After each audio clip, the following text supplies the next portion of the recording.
Good morning, my lovely 12s.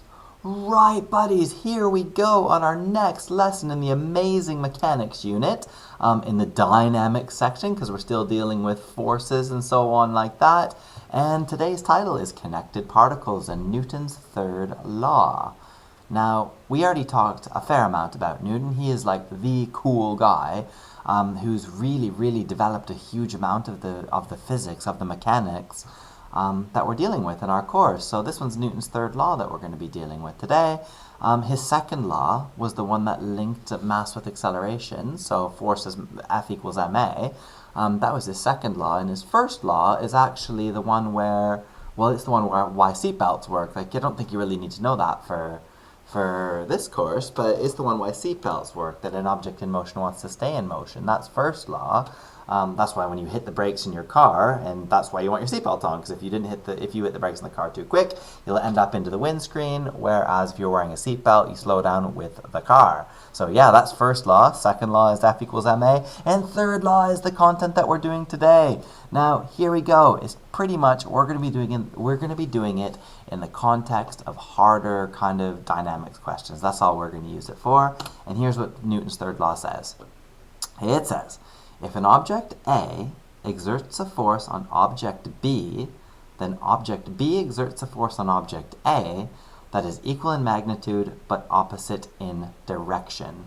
Which means, my buddies, if you were to, I don't know, hit somebody, the force that you hit them with into their body or whatever is going to be equally back through your hand. And that's what comes when people get in scraps.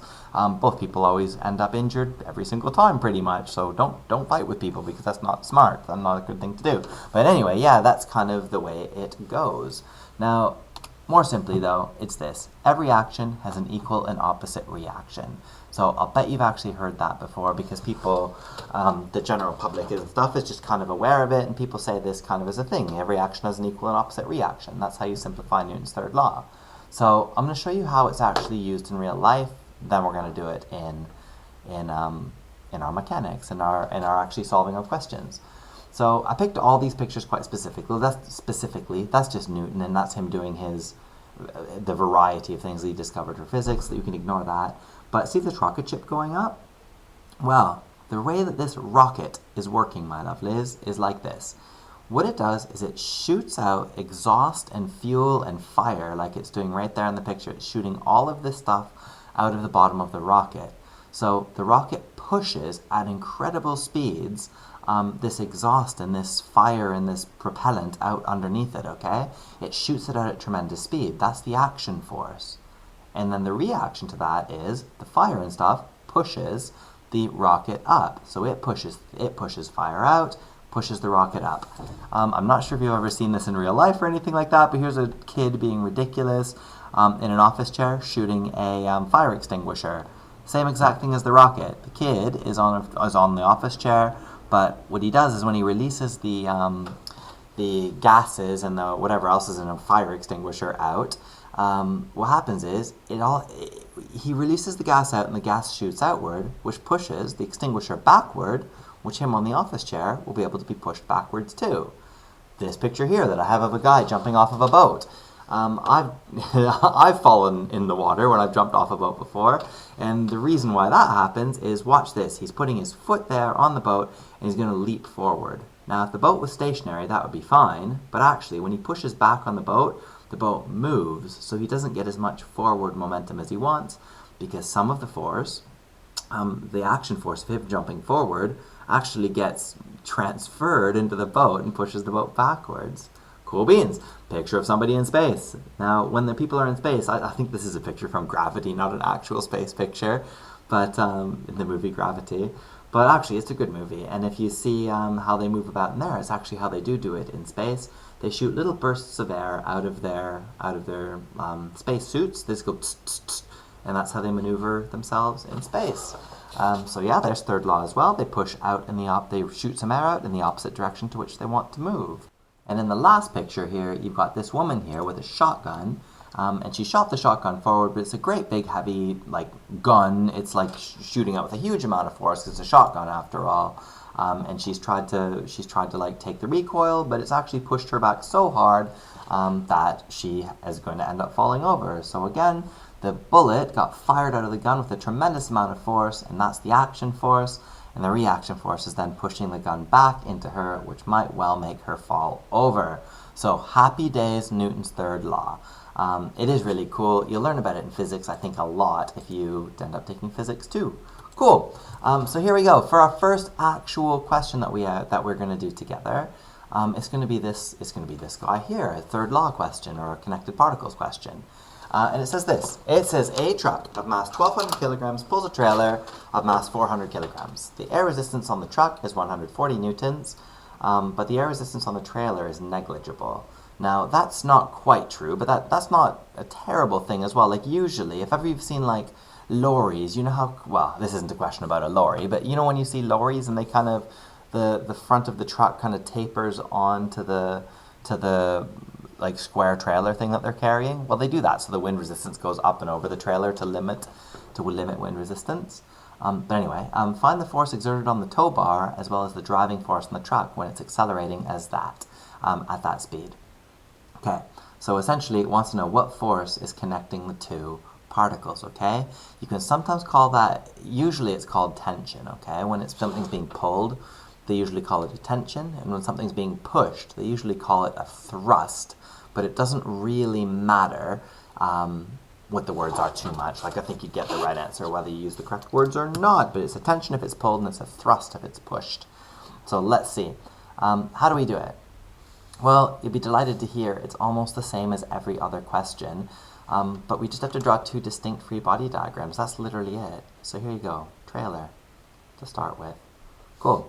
So we're just going to consider the trailer on its own. So there's a floor, here's the trailer on the floor.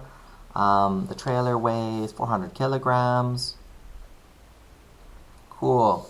And what does it experience? What forces does it feel? Well, it's got a mass, so it's got a weight. That means definitely a weight. There's going to be a normal contact force perpendicular to the surface, which is R. That just prevents it from flying through the surface. That's the force of the ground up, which is actually a third law force. It's the equal and opposite to W. Oh my god, look at that's what R is. It's a third law force. Anyway, you don't need to know that. But you have R, the normal contact force. But why is it moving? Well, yeah, it's moving because it's being pulled by that tow bar. I'm going to call that T like it's a string, a tension. Cool? Any resistances on the trailer? Well, the 140 newtons isn't on the trailer, it's on the truck, so no. Is it accelerating? Well, yeah, and 0.5. So, little double arrow there. 0.5 meters per second squared is the acceleration. Cool? Right, well, you're halfway there. We're going to do the same now on the truck, and this will be fast when you guys do it. It's only slow when I'm explaining. So if I was going to try to draw this out, it wouldn't take me nearly as much time as it's taking right now. So it looks like a lot of work, but I promise it's not. So there's your truck, 1,200 kilograms. What's it feeling? Well, the truck feels its own weight, so it's got its own weight separate to the trailer. It's got its own normal contact force, R. And, well, why is the truck moving? Why would the truck be moving? Well, I'll give you a hint. It's actually in the question. What is the force exerted on the tow bar as well as the driving force of the truck? The truck's moving because its engine is providing a forward force. Okay? So I'm going to call that Fe because it's the force propelling the truck forward. Yeah, yeah. I can go into all sorts of third law stuff about how wheels work, how tires work on the truck. Because actually, yeah, the engine doesn't provide a forward force. But anyway, it's easier just to simplify it like that, though. The engine actually ends up making a force that makes the wheel go around. The wheels push back, and that's why the truck goes forward. That's third law as well, buddies. There's so much third law. It's in literally everything. The truck isn't actually propelling itself forward. It's propelling its own wheels backward, which propel the truck itself forward. How exciting, third law. So there you go. There's the three things on it. This is actually what we're after. And finally, what else does the truck feel? Well, it feels two things backward. It feels the tension of the trailer. It's being pushed backwards, okay, by the trailer. It's being held back. If the trailer wasn't there, it'd go faster. It also has some wind resistance on it. So I'm going to call that the force of, I'm going to call it FR for the force of the resistance, and it was 140 newtons, it said. Okay, and that's that. Cool, cool, cool. Now that you've got your two free body diagrams, we're ready to actually start trying to tackle the question. So number 1 says, find the force exerted on the tow bar. Okay, force exerted on the tow bar. Now here's what I'd suggest. One of these pictures is easier, so considering between the truck and the trailer, one of these pictures is easy, one of them is a lot harder. Which one's easier, trailer or truck? Well, yeah, trailer, definitely. There's less rubbish going on in the trailer. And actually, the truck... Oh, I forgot something as well. The truck's accelerating, too, at 0.5. 0.5 meters per second squared, because they're attached. They're accelerating at the same speed. Yeah, this has got unknowns in it, and this hasn't. So we're going to start with the trailer. So what do? Well, under the trailer, we're going to define which direction we want. We're after T if we're after the force exerted on the tow bar. That's the tension force. Yeah, so let's do it. So you ready? Here we go. We're going to consider the horizontal direction. Define a direction to be positive. Right, definitely, because that's the direction of acceleration. That's going to become key really soon, buddies. That's going to become the key to all these questions. Make the direction of acceleration positive. What's next? Well, yeah, the F net equation. F net. Horizontally only has T. Cool? Is it accelerating? Well, yeah. So F net we can swap out for ma, because remember, F net equals ma. That's Newton's second law. So F net equals ma. So 400, because that's what m is, and a is 0.5. So it's 400 times 0.5 equals t, which means t is 200. Shaboosh, and that answers half the question. So if this one is 200 newtons, this one has to be 200 newtons, because the force pulling forward has to equal the force pulling backward, otherwise they would split. That's a third law. The action force is being pulled forward, the reaction force is the truck being pulled backward. So there's your action-reaction pair. You don't have to do it as technically as that, but look, they're both 200, no problemo. Cool. And the final thing is, find the driving force of the truck when it's accelerating as well. So we want the driving force of the truck. So what are we going to do now? Well, we're just going to move to the truck. So you ready? Go to the truck. Which direction do we want for the driving force? FE. I called it the force of the engine. I wish I'd have called it FD for driving force. But that's all right. So here we go. For the truck, define a direction to be positive. Horizontal. Or define a direction, horizontal. Which way do you want to be positive? Right, because that's the way acceleration is. F net then is equal to FE, because that's the one to the right. Take away the resistive force of 140. Take away the tension force of 200. Cool beans? Well, is it accelerating? Well, yeah, it is. So its mass is 1200. The acceleration is 0.5. Oops. And the acceleration is 0.5. So that's going to equal FE, take away 340 when you pop them together, which means all in one on your calculator, or like you never get marks for simplifying out steps in these questions, so you don't have to show your works in that sense. You just have to show that you've substituted into equations, that you've done inline substitution. And here we go. It's just going to be 600 here plus 340 is 940 newtons. So the engine is providing 940 newtons of force to cause that acceleration, my buddies. So I hope you get it. That's an example of, I would say, kind of an easier one. So should we go one step harder? Yeah, okay, let's do it. Okay, part B. I don't know if any of you guys have seen Die Hard. It's such a good movie. And yeah, so why not turn it into a mechanics question? So here we go. John McClane, mass 80 kilograms, is innocently trying to enjoy a nice Christmas Eve, but he finds himself trapped atop the top floor of a burning building. In order to escape the blaze, he grabs a fire hose, which is attached to a 70-kilogram mass, and he leaps from the building, hoping to break through the window and arrive safely 2 floors below. He estimates the force of friction between the mass and the floor is 235.2 newtons. I haven't calculated that for you in advance. An amazing cop-end physicist. And how quickly, and the question is, how quickly will both he and the mass accelerate, and what is the tension in the fire hose? Cool beans, buddies. Let's do it. I'm going to scroll out because I think I don't have enough room here. Okay, there we go. So I'm going to write in the margins. Cool. So here we go, buddies. This time you have completely different directions. So we've got John McClane hanging on, and if you've not seen the movie here, I'll show you how, basically explain to what's going on. He grabs a like a fire hose thing, and the building explodes. He jumps off the edge as it explodes, as can be seen in this picture, and then he ends up like swinging down safely two floors below. It's on YouTube. You should totally watch that so you get the question. Cool. But here we go. Let's do it. Two completely separate directions. So here's what I'm going to do. Two free body diagrams. You ready? Boom. First one is you're going to have the fire hose, which ends up slipping along the floor in this movie. And this fire hose weighs 70 kilograms, the unit that attaches it to the floor. Now, there's a string attached to it that's holding on to John McClane, and what forces to start with has the fire hose got? Well, it's got a mass, so it's got a weight. Its weight is downward like that. It's got a normal contact force, upward like that, the reaction force, the normal contact force, and there's a tension because John McClane is pulling it off the edge. Cool? Does it accelerate? Well, yeah, it does. It's going to accelerate toward the edge of the building, okay, before it flies off the edge with John McClane. So there you go. Next thing then, let's look at John McClane. And is there any frictional force on it? Yeah, nearly forgot. Yeah, there is a frictional force on it. And there's a frictional force this way. Force of friction, and it's equal to 235.2. 235.2 newtons. Cool, so there's friction holding it back.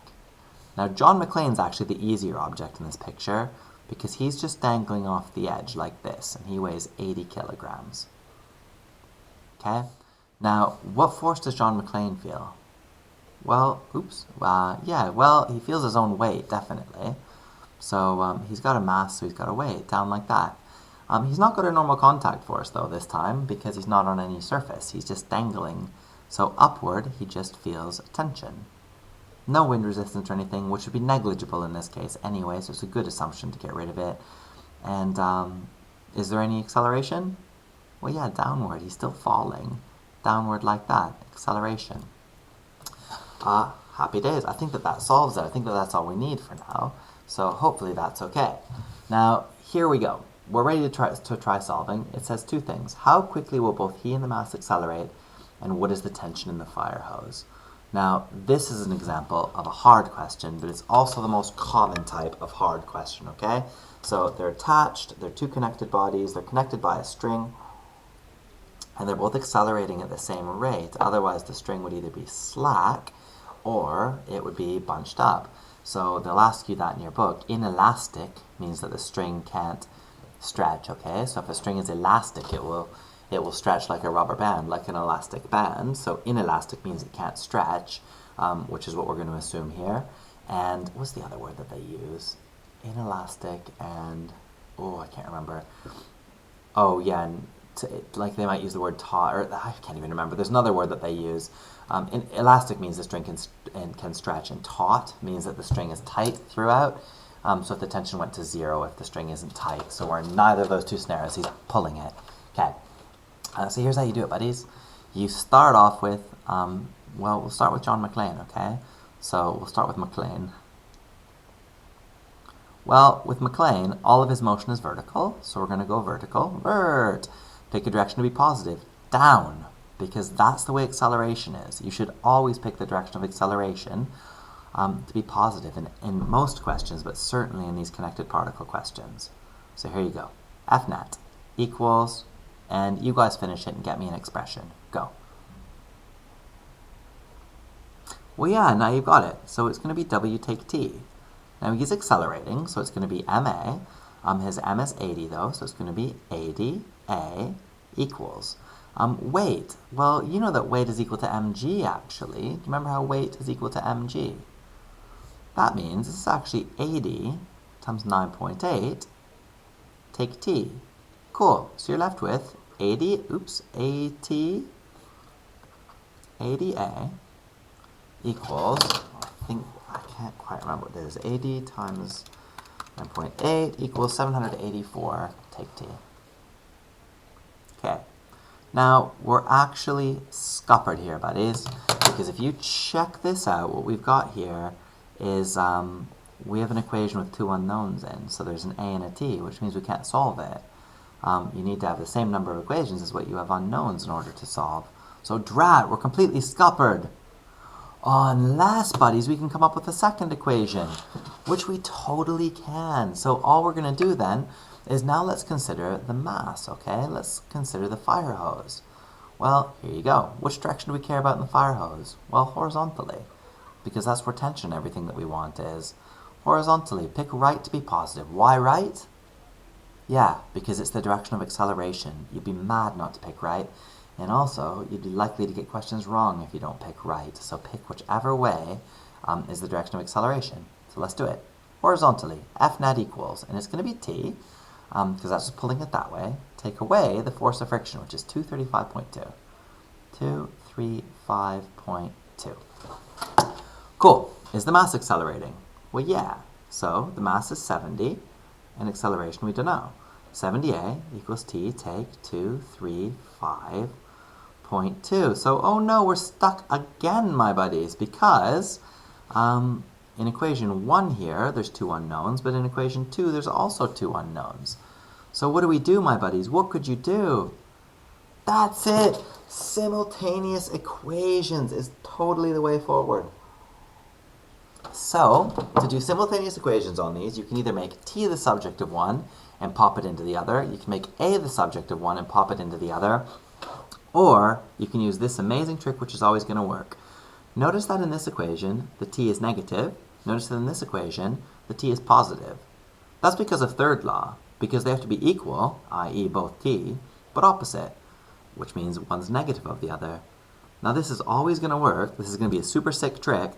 That means when you add them together, the T's are guaranteed to cancel because the third law forces have to cancel. So adding the two together, on the left-hand side, you're going to get 80A plus 70A. So 80A plus 70A is going to be, oh, I'm actually going to write the step just this once. I would always skip this step, just so you know.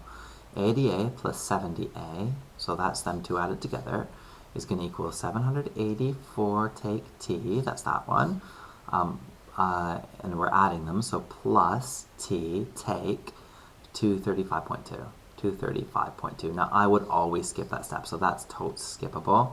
And the step you wouldn't skip then is this. So you're going to be 150A equals, and let's do it, 784 take away 235.2. 235.2 equals 548.8.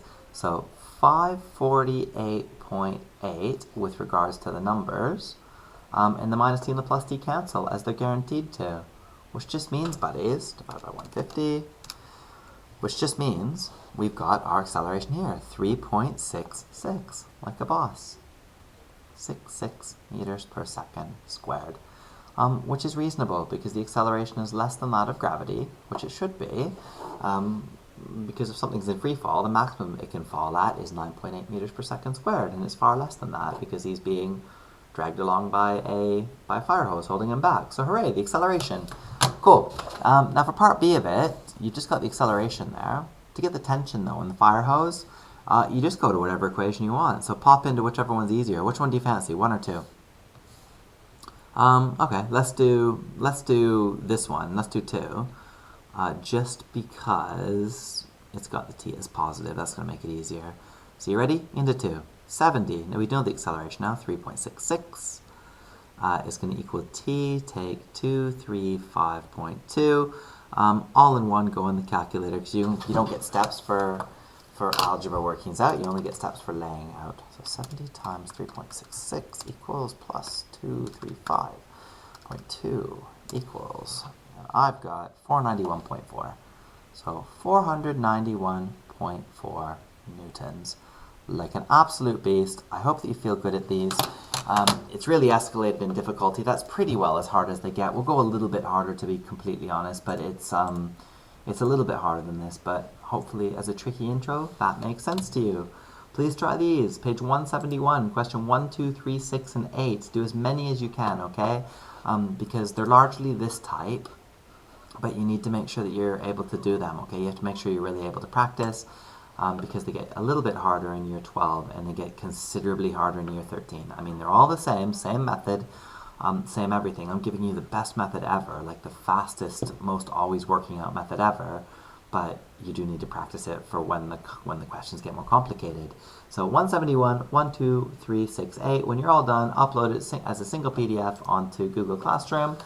And that's it for me. See you next time. Bye, buddies!